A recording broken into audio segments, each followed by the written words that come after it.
9th class students, आपकी हिंदी में CBSE board में 3 बुक्स हैं। लिटरेचर में क्षितिज और कृतिका और एक लैंग्वेज की बुक। क्षितिज में 2 पार्ट हैं, काव्यांश और गद्यांश।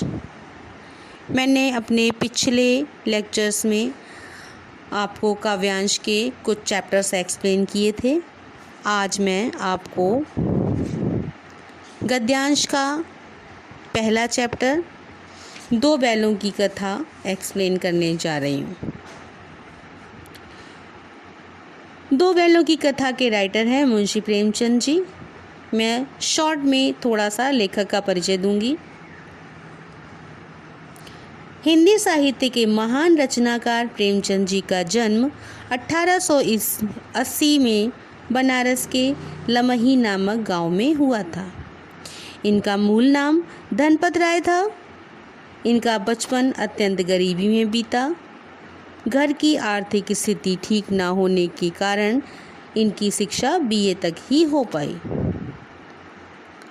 ये अंग्रेज सरकार के शिक्षा विभाग में कार्यरत थे, लेकिन असहयोग आंदोलन से प्रभावित होकर सरकारी नौकरी छोड़कर लेखन कार्य में सक्रिय हो गए। इनके लेखन कार्य ने स्वतंत्रता आंदोलन को गहराई से प्रभावित किया है। अब मैं आपको पाठ परिचय देने जा रही हूँ। देखिए, 2 बैलों की कथा प्रेमचंद की उन सर्वश्रेष्ठ रचनाओं में से एक है, जिनके माध्यम से इन्होंने कृषक समाज और पशु पक्षियों के बीच भावात्मक संबंधों का मनोवैज्ञानिक वर्णन किया है। 2 बैलों की कथा में दोनों बैलों के चरित्र और घटनाओं से प्रेमचंद जी ने इस ओर संकेत करना चाहा है कि स्वतंत्रता सहज नहीं मिलती, बल्कि उसके लिए संघर्ष करना पड़ता है। इस संदेश के साथ यह कहानी आज़ादी के आंदोलन की भावना के साथ ही जुड़ जाती है। इस कहानी में कथा परंपरा का समुचित उपयोग और विकास भी हुआ है। यही प्रेमचंद की कहानियों की सबसे बड़ी विशेषता है। देखिए, मैं आपको पाठ का सार पढ़ाने जा रही हूँ और विद हेडिंग्स पढ़ाऊँगी। मैं हेडिंग्स भी बताऊंगी, फिर उसकी डिटेल बताऊंगी। देखिए, पहली हेडिंग है गधे और बैल की तुलना। संसार में गधा सबसे बुद्धिहीन प्राणी माना जाता है। कहानी के अनुसार या कहानीकार के अनुसार उसका सीधापन और सहनशीलता उसे ऋषि मुनियों की श्रेणी में ला खड़ा करता है। इसी सीधेपन के कारण पश्चिमी देशों में भारतीयों को असभ्य और बुद्धिहीन समझा जाता है। सीधेपन में बैल गधे का छोटा भाई है। छोटा भाई इसलिए क्योंकि कभी कभी बैल गधे की अपेक्षा असंतोष प्रकट कर ही देता है। सेकंड हेडिंग देखिए, हीरा मोती 2 बैलों की मित्रता। ये कहानी जो है पूरी दोनों बैलों पर ही डिपेंड है। तो इस कहानी में ऐसे 2 बैलों की कहानी बताई गई है जो अपनी मानवीय समझ के कारण मनुष्य से अधिक समझदार और संवेदनशील दिखाई पड़ते हैं। इन बैलों के नाम हैं हीरा और मोती। ये दोनों बैल झूरी किसान के हैं। झूरी उनकी अच्छे से देखभाल करता है। वे भी झूरी के काम को बहुत मन से करते हैं। सारा काम झूरी का बहुत ही मन लगा कर करते हैं। दोनों बैलों में घनिष्ठ मित्रता है। दोनों एक दूसरे को चाट कर अपनी थकान मिटा लेते हैं और एक साथ ही नाद में मुंह डालते, एक साथ ही हटाते। वे आंखों ही आंखों में एक दूसरे के मन के भावों को भी समझ जाया करते थे।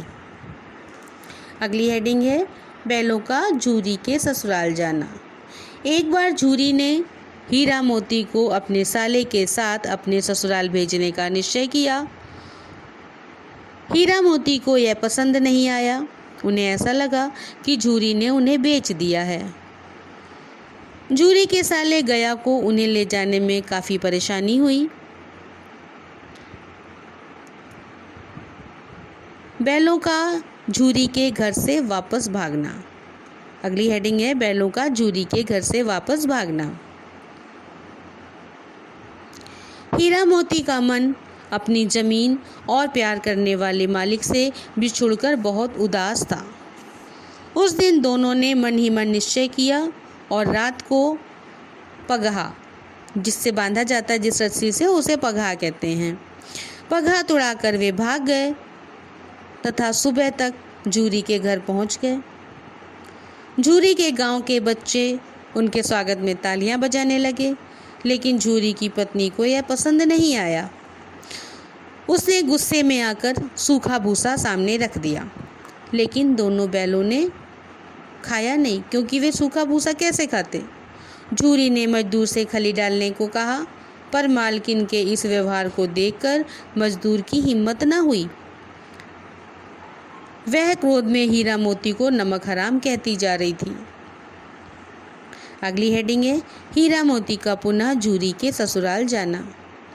दूसरे दिन झूरी का साला गया फिर से उन्हें ले गया। गया को उन्हें ले जाने में बहुत परेशानी हुई। घर पहुंचकर गया ने उन्हें मोटी रस्सी से बांधा और सूखा चारा डाल दिया। बैलों का ऐसा अपमान कभी नहीं हुआ था। अगले दिन हल में जोते जाने पर बैलों ने कदम ही नहीं बढ़ाया। उनकी खूब पिटाई हुई। गया हीरा की नाक पर डंडे बरसाने लगा तो मोती गुस्से से बेकाबू हो गया। उसने हल समेत दौड़ लगा दी। रस्सी, हल, जुआ, जोत सब टूट गए। उनके गले में बड़ी बड़ी रस्सियां थीं। गया 2 आदमियों के साथ पीछे लगा और उन्हें पकड़कर घर ले आया। अगर रस्सियां बड़ी ना होती तो हीरा मोती उनकी पकड़ में कभी ना आते। अगली हेडिंग है लड़की के सहयोग से बैलों का भागना। अब गया उन्हें रोज सूखा भूसा खाने को दे देता। गया के इस व्यवहार से हीरा मोती के मन में विद्रोह की भावना घर कर गई। लेकिन रोज रात को परिवार की एक छोटी लड़की उन्हें चुपके से एक एक रोटी खिला जाती।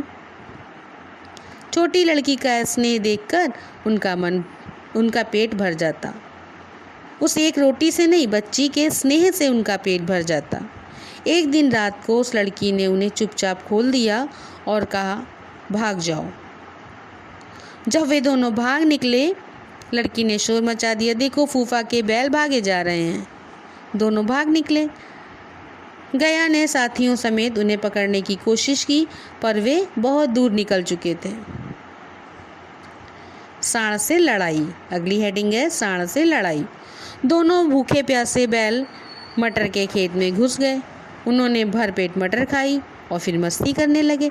जब पेट में अन्न पड़ जाता है तो आदमी सब कुछ भूल जाता है। वैसे ही उन्हीं की तरह जानवर भी थे। पेट में मटर चली गई और वो मस्ती करने लगे। तभी एक सांड को अपनी ओर आता हुआ देखकर पहले तो वे दोनों डरे, लेकिन योजना के अनुसार दोनों ने मिलकर उस सांड की अच्छे से खबर ली। सांड जब तक एक पर झपटता तो दूसरा पीछे से सींगे चुभो देता। अंत में सांड अधमरा होकर गिर गया। संगठित शक्ति से दोनों ने विजय पाई। अगली हेडिंग है कांजी हाउस में कैद में हीरा मोती। भूख से व्याकुल हीरा मोती फिर मटर के खेत में घुस गए, लेकिन इस बार पकड़े गए और उन्हें कांजी हाउस में कैद कर दिया गया। कांजी हाउस वो जगह होती है जहाँ पर शहर भर के आवारा जानवर पकड़कर रखे जाते हैं। वहाँ उन्हें खाने को कुछ न मिला। वहाँ इनके अलावा और भी अनेक पशु थे जो भूखे प्यासे मुर्दों जैसे पड़े थे। भागने की असफल योजना। नेक्स्ट हेडिंग है भागने की असफल योजना। रात में दोनों ने मिलकर कांजी हाउस की दीवार तोड़ डाली और सभी अधमरे जानवरों को मुक्त कर दिया, लेकिन हीरा का बंधन नहीं खुल पाया, इसलिए मोती भी वहाँ से नहीं गया। सुबह उन दोनों की खूब मरम्मत हुई और मोती को भी बांध दिया गया। उन्हें खाने के लिए भी कुछ नहीं मिला। अगली हेडिंग है हीरा मोती की नीलामी कसाई के हाथों। सप्ताह भर में उनकी हड्डियां निकल आईं। नीलामी में उन्हें एक कसाई ने खरीद लिया।